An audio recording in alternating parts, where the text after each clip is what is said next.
Okey, kita nak buat ayam celup tepung macam ayam apa Kentucky tu, ayam celup tepung.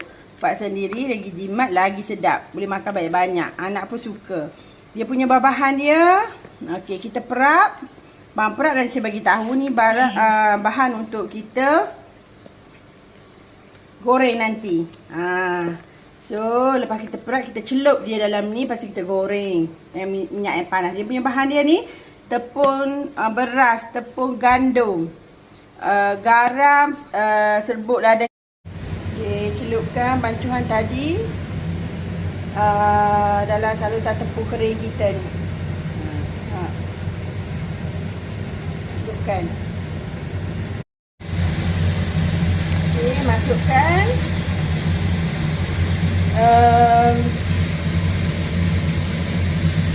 celup tepung ayam kita tadi. Dan kita telah celup dalam minyak panas. Minyak api sederhana, jangan kuat dia masak dekat luar.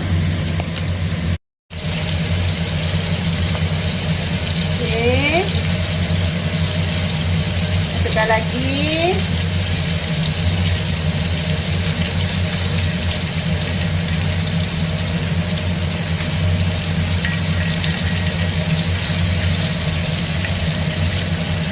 Okey,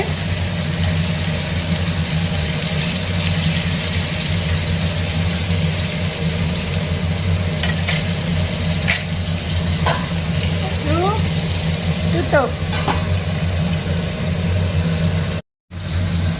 Okey, kita tengok ayam kita. Okey, kita boleh baliklah. Balik untuk lapisan kali pertama. Tepung kita buat sendiri, jadi molek. Beli mahal. Mahal dan tak tahu juga macam mana. Ni kita buat sendiri, kita guna rempah sendiri. Okey, macam merah. Okey, patutnya minyak banyak lagi. Ni saya dah punya dah kedua dah. Tadi dah goreng dah satu lapisan. Satu kali dah goreng dah.